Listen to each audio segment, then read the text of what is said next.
ગોળાકાર અરીસો. બાળકો, અત્યાર સુધી આપણે સમતલ અરીસા વિશે જાણ્યું છે. હવે આપણે ગોળાકાર અરીસા વિશે જાણીશું.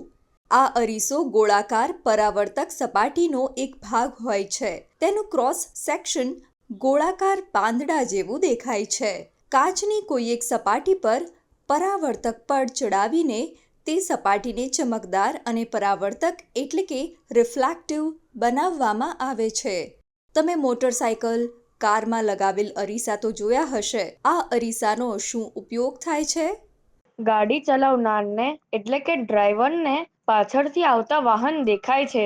ચલાવનારને પાછળથી આવનારા વાહનો જોઈ શકાય તે માટે ગાડીઓમાં વાપરવામાં આવતો અરીસો સમતલ નહીં પણ ગોળાકાર હોય છે. હવે આ ચિત્રને જુઓ. આ ચિત્ર તમને જાણીતું લાગતું હશે. મેળામાં એક હસી મજાકનો હોલ હોય છે. તમે ત્યાં લગાવેલા અરીસા જોયા હશે. તે અરીસાઓ અને તમારા ઘરના અરીસામાં શું તફાવત છે? ઘરના અરીસામાં આપણે પોતાને જેવા છીએ તેવા જોઈએ છીએ. હસી મજાકના હોલમાં મૂકેલા અરીસામાં આપણે વાંકાચૂકા દેખાઈએ છીએ. હાસ્યના હોલમાંના અરીસા ઘરના અરીસાની જેમ સપાટ નહીં પણ વળાંકવાળા હોય છે. આ ગોળાકાર અરીસામાં જોવા મળતા પ્રતિબિંબ સપાટ અરીસાના પ્રતિબિંબથી જુદા દેખાય છે. હવે આ ચિત્ર જુઓ. એક રબરનો બોલ લઈને તેને ચિત્રમાં બતાવ્યા મુજબ કાપવામાં આવે તો કપાયેલા કોઈ પણ ભાગ પર બે પ્રકારની સપાટીઓ સરળતાથી જોઈ શકાય છે. ગોળાકાર દર્પણ ચિત્રમાં બતાવેલ બી ભાગ સમાન હોય છે. ગોળાકાર કાચના પોલા ગોળાને કાપીને આ ભાગ મળે છે.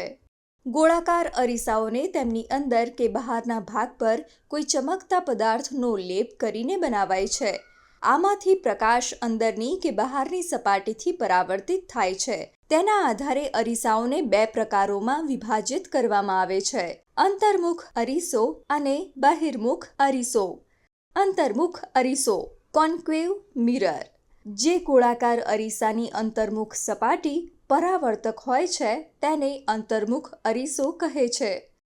અહીં પ્રકાશ અંદરની સપાટીથી પરાવર્તિત થાય છે તેને અંતર્ગોળ અરીસો ફોકસિંગ મિરર કે કન્વર્જિંગ મિરર પણ કહેવાય છે.